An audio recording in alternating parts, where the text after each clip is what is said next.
The colony of British Columbia was a crown colony in British North America from 1858 until 1866. It was founded by Richard Clement Moody, who became the first Lieutenant Governor of British Columbia from 1858 to 1863. At its creation, it physically constituted approximately half the present-day Canadian province of British Columbia, since it did not include the colony of Vancouver Island, the vast and still largely uninhabited regions north of the Nass and Finlay Rivers, the regions east of the Rocky Mountains, or any of the coastal islands. The colony of the Queen Charlotte Islands and the Stikine Territory were merged with it in 1863. And it was amalgamated in 1866 with the colony of Vancouver Island to form a new colony of British Columbia. Background: the explorations of James Cook and George Vancouver, and the concessions of Spain in 1794 established British claims over the coastal area north of California. Similar claims were established inland via the explorations of such men as John Finlay, Sir Alexander Mackenzie, Simon Fraser, Samuel Black, and David Thompson, and by the subsequent establishment of fur trading posts by the Northwest Company and the Hudson's Bay Company. However, until 1858, the region which now comprises the mainland of the province of British Columbia was an unorganized area of British North America comprising two fur trading districts: New Caledonia, north of the Thompson River drainage, and the Columbia District, located south of the Thompson and throughout the basin of the Columbia River. With the signing of the Treaty of Washington in 1846, which established the U.S. border along the 49th parallel, the HBC moved the headquarters of its western operations from Fort Vancouver on the Columbia River to the newly established Fort Victoria, on the southern tip of Vancouver Island. Vancouver Island and the surrounding Gulf Islands in the Strait of Georgia were organized as a crown colony in 1849. Meanwhile, the mainland continued to function under the de facto administration of the HBC, whose chief executive, James Douglas, also happened to be governor of Vancouver Island. The non-Aboriginal mainland population during this time never exceeded about 150 at Fort Victoria, mostly HBC employees and the families. By 1857, Americans and British were beginning to respond to rumors of gold in the Thompson River area. Almost overnight, some 10 to 20,000 men moved into the region around present-day Yale, British Columbia, sparking the Fraser Canyon Gold Rush. Governor Douglas, who had no legal authority over New Caledonia, stationed a gunboat at the entrance of the Fraser River to exert such authority, by collecting licenses from prospectors attempting to make the way upstream. Richard Clement Moody. When news of the Fraser Canyon Gold Rush reached London, Richard Clement Moody was hand-picked by the Colonial Office, under Sir Edward Bulwer Lytton, to establish British order and to transform British Columbia into the British Empire's bulwark in the farthest west, and found a second England, on the shores of the Pacific. Moody arrived in British Columbia in December 1858, commanding the Royal Engineers, Columbia Detachment. Moody had hoped to begin immediately the foundation of a capital city, but upon his arrival at Fort Langley he learned of an outbreak of violence at the settlement of Hills Bar. This led to an incident popularly known as Ned Mcgowan's War, where Moody successfully quashed a group of rebellious American miners, to normalize its jurisdiction, and undercut any HBC claims to the resource wealth of the mainland. The district was converted to a crown colony on the 2nd of August 1858 by the Parliament of the United Kingdom, and given the name British Columbia. Douglas was offered the governorship of the new colony by the Colonial Secretary, Sir Edward Bulwer Lytton, on condition that he sever his relationship with the HBC. Douglas accepted these conditions, and knighthood. Moody, who had previously served as the first governor of the Falkland Islands, became the first lieutenant governor of British Columbia. Moody selected the site for and founded the new capital of British Columbia, New Westminster, in 1859.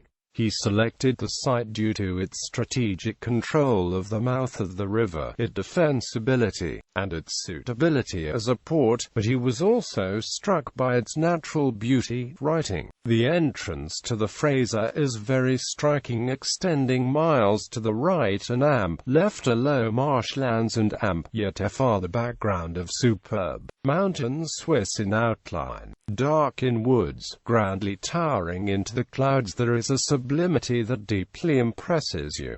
Everything is large and magnificent." Following the enactment of the Pre-Emption Act of 1860, Colonel Moody and his engineers assisted the process of settling the lower mainland by surveying the area surrounding the capital, Queenborough. Moody also established the Caribou Road and Stanley Park. He named Burnaby Lake after his private secretary Robert Burnaby and named Port Coquitlam's 400-foot Mary Hill after his wife Mary Hawkes.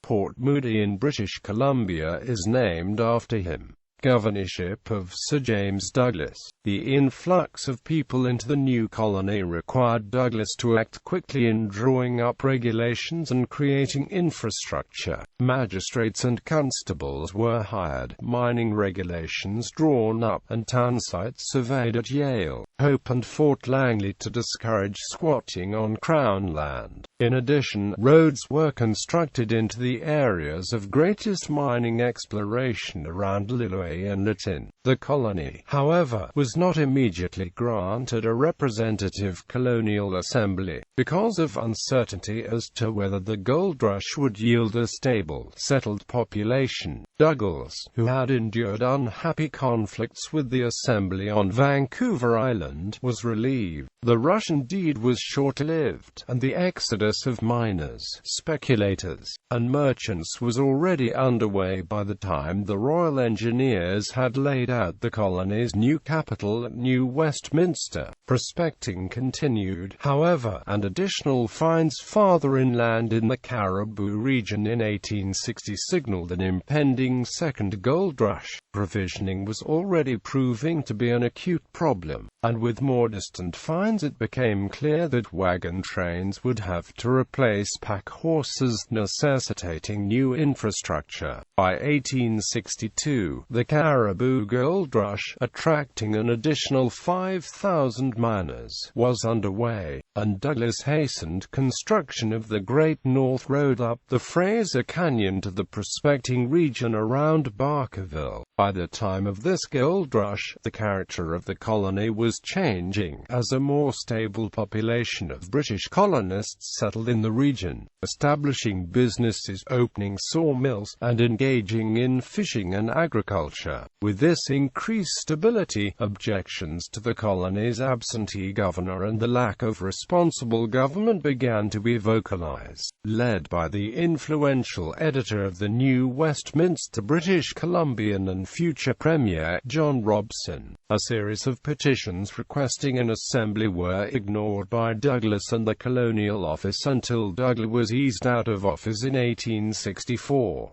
Finally, the colony would have both an assembly and a resident governor. Governorship of Frederick Seymour. Douglas's successor was Frederick Seymour, who came to the colony with 20 years of colonial experience in Van Diemen's Land, the British West Indies, and British Honduras. The creation of an assembly and Seymour's appointment in April 1864 signaled a new era for the colony, now out of the shadow of Vancouver Island and free of a governor suspicious of sharing power with elected representatives. Douglas's Wagon Road project was still underway, presenting huge engineering challenges as it made its way up the narrow Fraser Canyon. Successive loans authorized by Seymour's predecessor, largely for the purpose of completing the road, had put a colony £200,000 in debt, and the Chilcotin War of 1864 cost an additional £18,000 to suppress.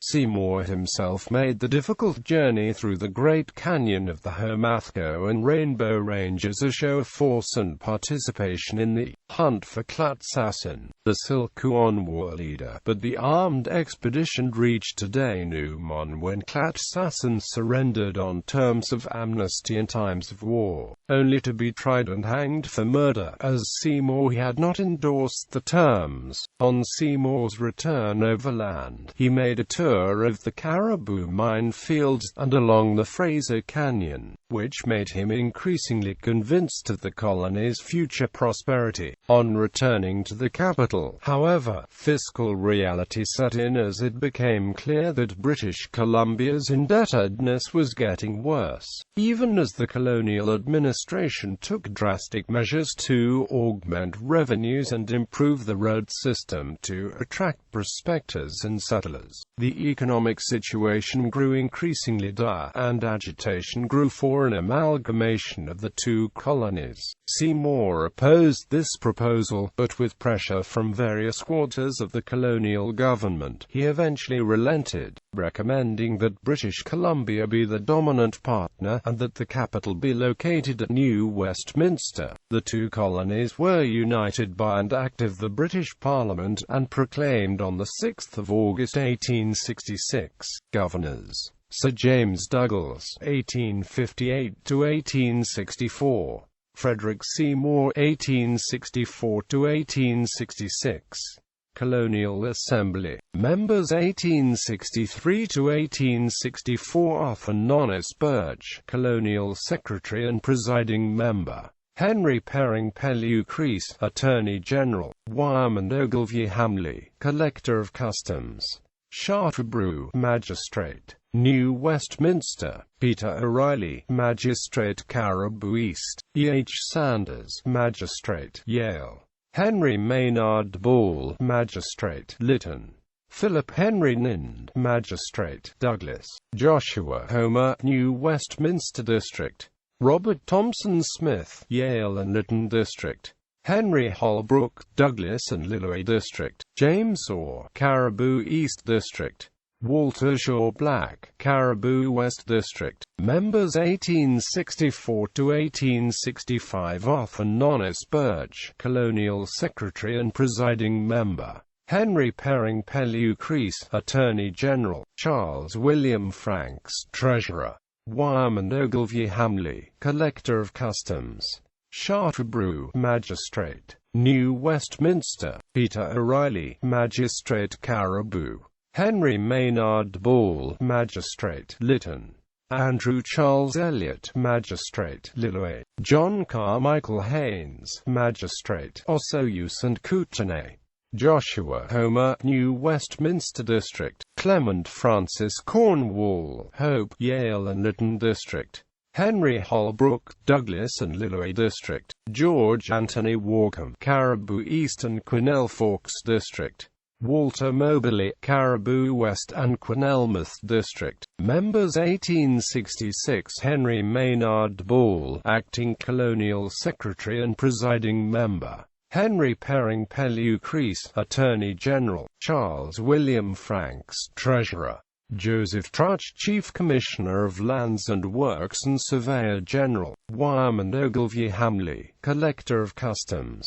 Charterbrew, Magistrate. New Westminster. Peter O'Reilly, Magistrate, Kootenay. Andrew Charles Elliott, Magistrate, Lillooet.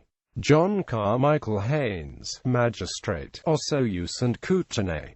Joshua Homer, New Westminster District. Clement Francis Cornwall, Hope, Yale and Lytton District. Henry Holbrook, Douglas and Lillooet District. George Anthony Walcombe, Caribou East and Quesnel Forks District. Robert Smith, Caribou West and Quesnelmouth District.